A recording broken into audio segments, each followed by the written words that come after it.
रविन्द्रनाथ टैगोर की जब बात हो रही है, जो कि कभी भी औपचारिक शिक्षा की ओर उतने उन्मुख नहीं हुए, लेकिन शिक्षा पर जो उनके विचार है वो एक अनूठा है और जो एग्जाम में हमेशा पूछे जाने की उम्मीद हम करते रहते हैं। शिक्षा पर विचार। रविन्द्रनाथ टैगोर एक दार्शनिक व्यक्ति हैं, फिलोसफर हैं और शिक्षा का सिद्धांत भी इसी के अनुसार उन्होंने आकार प्रदान कर दिया था। उन्होंने शिक्षा के वास्तविक उद्देश्य को जीवन में उतारने के स्थान पर, जीवन के साथ जोड़ने का स्थान पर जोर दिया था। व्यावसायिक दक्षता नहीं, टेक्निकल कॉम्पिटेंस नहीं, वो टेक्निकल कॉम्पिटेंस को अधूरा मानते थे, जीवन के साथ जुड़ा हुआ शिक्षा थी। विनोबा भावे का भी शिक्षा का दृष्टिकोण यही था कि शिक्षा और जीवन में बहुत जुड़ाव है। जीवन में सत्यता का आभास कराता हुआ शिक्षा, जो शिक्षा सत्यता का आभास न कराए, सिर्फ व्यवसायीकरण की बात करे, वो अविद्या है। और अविद्या से स्वयं को मुक्त रखो। अविद्या जो है वो खतरनाक है, उससे स्वयं को मुक्त रखो, ये रविन्द्रनाथ टैगोर कहते थे। उनके लिए एक वर्ड ही है अविद्या। वो बोलते हैं कि perfect knowledge is the basis of true freedom, स्वतंत्र करता है। और ये जो अविद्या है, जो fetters that forges fetters that bind, ये अविद्या हमें जो है एक बंधन है जो हमें बांध देता है, माया जाल में जकड़ देता है। और इससे आपको सेट योरसेल्फ फ्री फ्रॉम अविद्या, अपने आप को अविद्या से दूर करो। नो योर ट्रू सोल, अपनी आत्मा को जानो। And shift from the grasp of the self which imprisons you, और उस अहम से अपने को मुक्त कर लो जो तुमको बांध देता है। बड़ा इंटरेस्टिंग। आज की शिक्षा पद्धति में देखो, अहम की तुष्टि की बात होती है। रिजल्ट ये हुआ कि मेरा नंबर इतना आया, जबकि वो जीवन यापन के दौर में वो आदमी पिछड़ता चला जाता है। तो टैगोर ने महसूस किया कि बच्चों को शिक्षित करना एक महत्वपूर्ण कार्य है और यह राष्ट्र के निर्माण के लिए है, और शिक्षा बहुत जरूरी है। शिक्षा के सिद्धांत के विस्तार में मनुष्य के व्यक्तित्व के विकास की संगतता से यह सामाजिक सुधार की ओर बढ़ता हुआ कदम है।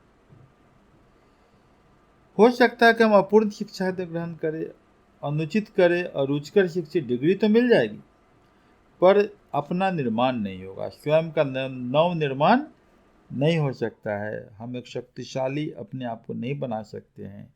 किताबी ज्ञान के अतिरिक्त हमें जीवन का ज्ञान चाहिए। राष्ट्र को जीवंतता देना है तो हमें किताबी ज्ञान के ऊपर अपने ज्ञान पर विश्वास करना है, खुद को मजबूत करना है। साम्राज्यवाद, वो बोलते हैं कि जो कॉलोनियलिज्म जो है, साम्राज्यवादी सरकार है, जो कॉलोनी की बात करता है, उपनिवेशवाद की बात करता है, वो सही संस्कारिक शिक्षा नहीं दे सकता है। साम्राज्यवादी शासन को, कॉलोनियलिज्म को मोनोलिथिक स्ट्रक्चर ऑफ गवर्नेंस कहते थे। ये आपके सही शिक्षा नहीं भाग देगा, उसे दूर भागेगा और अज्ञानता की ओर आपको ले जाएगा। बोलते हैं कि बच्चों में संस्कारिक शिक्षा तो बचपन से ही शुरू हो जानी चाहिए, और इसके लिए वो बात करते हैं कि इसमें रचनात्मकता का बहुत योगदान है। इसमें स्कूल का मुख्य उद्देश्य व्यक्ति के विकास का उच्च स्तर तक प्राप्त कर ले जाना है। टैगोर ने 1892 में अपने भाषण में बोला था कि शिक्षा आपकी अपनी भाषा में होनी चाहिए। अंग्रेजी एक पूर्णतः विदेशी भाषा है, और शिक्षा अगर मातृभाषा में होगा तो वो जीवन के शिक्षा से ज़्यादा जुड़ जाएगा। बाद में हम उसको अंग्रेजी जरूर जान लें, क्योंकि ये हमारे लिए ज़रूरी है कि हम ज्ञान को और बढ़ा लेंगे, लेकिन शिक्षा की प्रारंभिक अवस्था मातृभाषा ही होनी चाहिए। टैगोर बताते हैं कि जो स्कूल है वो एक आश्रम की तरह होना चाहिए, जहाँ मनुष्य जीवन के उच्चतम आदर्शों को प्राप्त करने के लिए एकत्र होता है। होलिस्टिक एजुकेशन होना चाहिए, शांत वातावरण होना चाहिए, नेचर के बीच होना चाहिए। सिर्फ धर्म के बारे में शिक्षा नहीं देना चाहिए, बस बल्कि अलौकिक वातावरण में अच्छा नागरिक बनाने का प्रयास होना चाहिए। टैगोर का दृष्टिकोण जो है शिक्षण संस्थान, वो आपको समाज के साथ जोड़ कर देखता है और आसपास के परिवेश का बहुत ज़्यादा ध्यान देता है। वो इस योजना में एक अंग्रेज युवा नागरिक लियोनार्ड एल्मिस्ट का महान सहयोग रहा। वो ग्रामीण पुनर्निर्माण की बात करते हैं, ग्रामीण पुनर्निर्माण। इसके लिए आधारभूत सिद्धांत उन्होंने बताया। पहला नंबर है जो आपकी किताब में दिया हुआ है। मैं बार बार बोलता हूँ किताब जरूर पढ़िए और इसको लिख जरूर लीजिए कि बिना किसी बाह्य मदद से ग्रामीण पुनर्निर्माण की योजना को आगे बढ़ाना चाहिए।